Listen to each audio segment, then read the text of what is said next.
This presentation has been prepared by the Hewlett Packard Pension Association to highlight the injustice being suffered by 100,000 UK pensioners, an injustice that has been largely ignored by all those in a position to help. The issue stems from the 1995 Pensions Act, which made it a legal obligation for defined benefit pension providers to make annual adjustments to pensions in payment to compensate for inflation. However, this protection was granted only to pensioners who worked after April 97.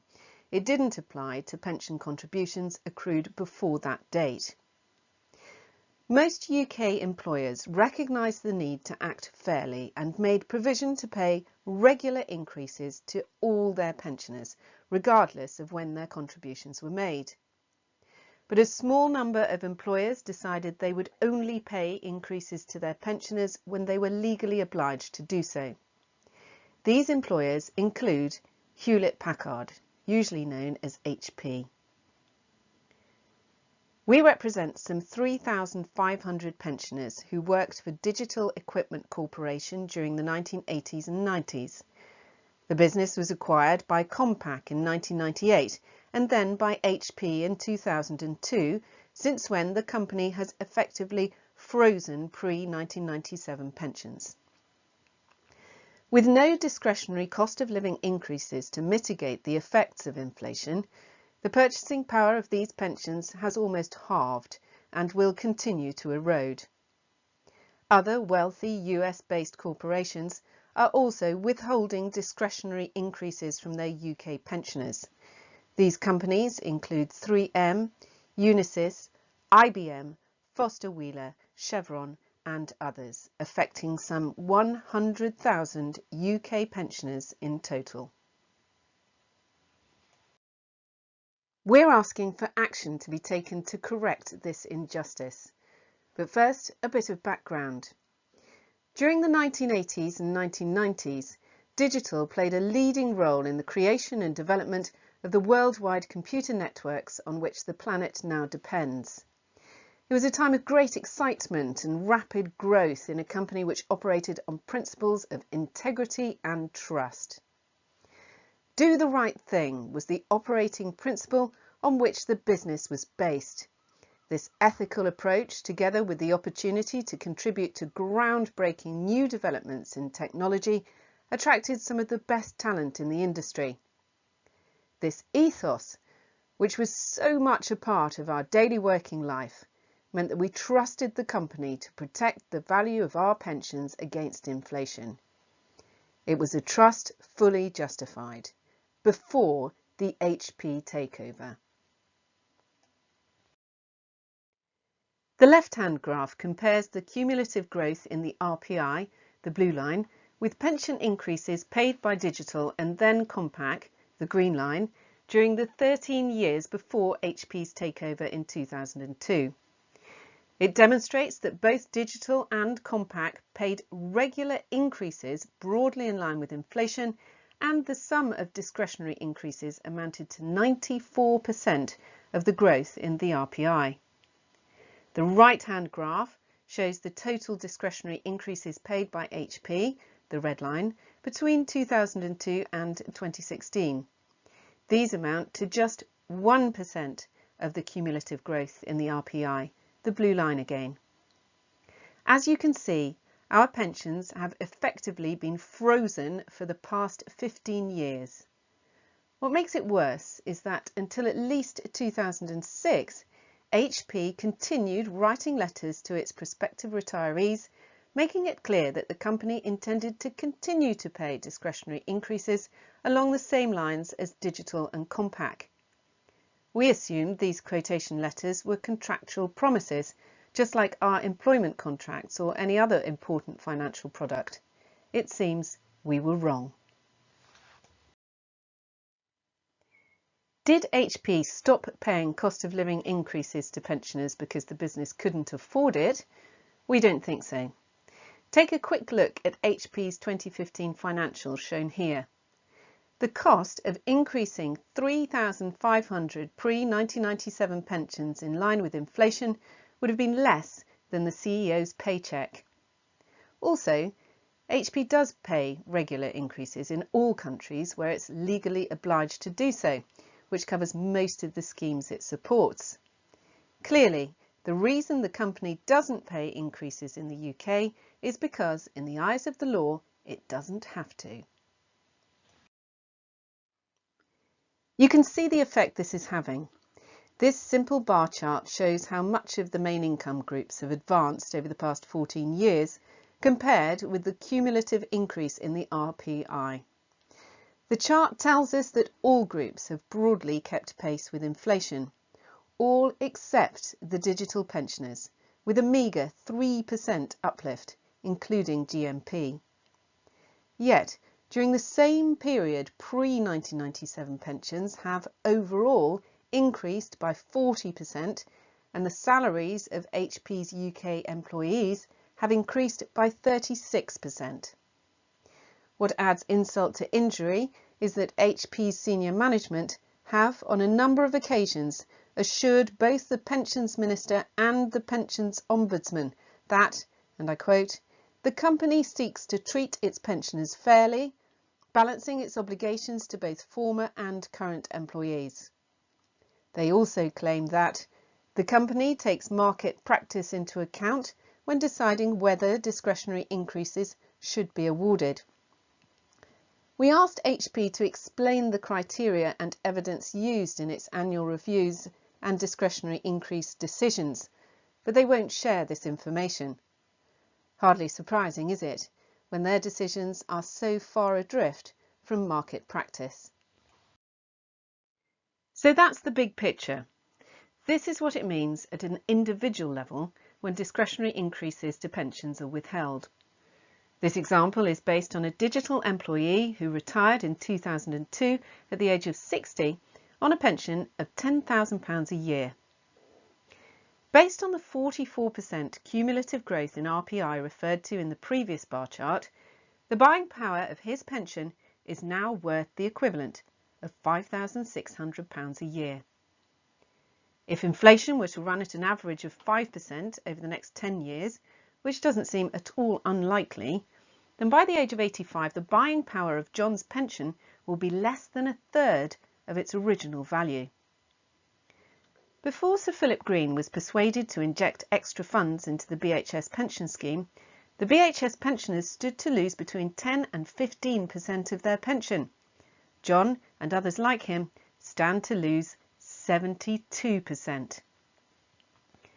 For many of our pensioners, the prospect of reduced income on this scale has meant having to continue working into old age, cutting back on many of the comforts they thought they'd earned, and in some cases, having to rely on the state to meet their essential needs. They all believe they've been cheated and feel a deep sense of betrayal. Their confidence that the law is there to protect their interests is simply non-existent. The Prime Minister has on numerous occasions pledged that the government will address the unfair treatment of those who are just about managing, particularly those whose future security depends on hard-earned pensions that are at risk from the actions of unscrupulous company bosses. The former Under-Secretary of State for Pensions, Richard Harrington, acknowledged that HP has a moral obligation to its pensioners and thought his persuasion would influence the company to change its behaviour. It didn't. We're therefore seeking confirmation from the responsible ministers that the PM's pledge is not limited to Sir Philip Green's behaviour and applies more broadly to all pensioners who are demonstrably suffering at the hands of unscrupulous company bosses. That there are serious flaws in current legislation that legitimise such behaviour, and that the forthcoming white paper on security and sustainability in defined benefit pension schemes will introduce appropriate remedial measures. We believe there are three main loopholes in present legislation that need to be addressed in the white paper. Current legislation requires that all pensionable service accrued after April 1997 must be indexed in line with inflation subject to a cap. However, all service accrued before April 1997 has no legal protection from inflation at all. A very few unscrupulous employers have chosen to exploit this inequity. They have permanently withheld discretionary increases to pre-1997 pensions, in effect freezing the income of their older pensioners indefinitely. Apart from pre-1997 pensions, it's difficult to think of any other business costs which don't have to be adjusted from time to time as a result of inflation: materials, operating expenses, rents, prices, salaries, dividends, and so on. Why, when all other boats are allowed to rise with the incoming tide, should the pre-1997 pensioners' boat be the only one that's firmly chained to the bottom? The previous Under-Secretary of State for Pensions sought to justify this discrimination on the grounds that, when this legislation was introduced, mandatory indexation for all pensions would have carried a cost too high for many schemes to bear. We have evidence that shows the Minister's concerns were based on false assumptions. It is, for the vast majority of schemes, eminently affordable today. The second flaw arises because prospective pensioners are led to believe that their employer's pension quotation is a statement of intent regarding the future pattern of increases they should expect. But the law allows the employer to decide that increases don't have to be paid at all, because they're classified as discretionary. This can only be viewed by pre-1997 pensioners as casting aside the terms of their pension quotation without explanation or justification. In other words, they see it as a breach of contract. One of our pensioners told me, "Before I opted to sign up for a pension with HP, I considered transferring my fund to an alternative scheme. But HP sent me a formal pension quotation which showed the pattern of discretionary increases paid to my former colleagues. The quotation made clear that it was the company's intention to continue making similar payments in future. So, on the basis of the quotation, I signed up." Heavy fines and punitive compensation would be imposed on any UK financial services provider which deliberately reneged on the terms of its quotations, particularly when it's a hugely important financial product like a pension. So, why do different rules and different ethical standards apply to employers? The third loophole arises because pension quotations containing a declared intention to pay discretionary increases in respect of pre-1997 service are usually qualified with the proviso that increases are subject to affordability. This should mean that in the event of financial pressures which demand the sacrifice of benefits from all stakeholder groups, pre-1997 pensioners should not be excluded. Most pensioners would fully understand that increases might be inappropriate at a time when a business is under financial stress and when discretionary payments to other stakeholder groups are being withheld. The subject to affordability proviso is not inherently unreasonable, but it needs to have a more precise meaning in law than it currently has. The underlying principle should be that, should the significant withholding of normally paid increases prove necessary, this withholding must be borne fairly across all stakeholder groups. The sacrifices of one group should not fund the benefits of another. I said there was evidence that the incremental cost of paying cost of living increases to all scheme members with pre-1997 service would be fully supportable. Well, here it is. This data comes from the government's own Office of National Statistics and shows that almost all pensioners with pre-97 accruals are already being paid regular increases, 95% of them in fact. Being legally compelled to do what's already being done would be a zero-cost activity. The only pension scheme members not receiving regular increases are either in stressed schemes which genuinely can't afford it, 3%, or in schemes such as the digital section of the HP plan, which don't pay increases as a matter of policy rather than affordability, 2%. The recent Green Paper on security and sustainability in defined benefit pension schemes also confirms that affordability issues appeared to be limited to a small number of stressed schemes for which separate proposals are being considered. The claim that universal indexation would damage healthy schemes may have been true in the past, but there is no evidence to support this contention today. There are three prevailing misconceptions to be overcome if we're to make progress. First, the mistaken belief that there's a hidden affordability issue to be overcome in most schemes. As the ONS data very clearly shows, this belief is not supported by the evidence. Yet some will no doubt cling to this erroneous belief as one of their objections to any change. Second, I've demonstrated that it's flaws in the legislation itself which underlie many of the present difficulties.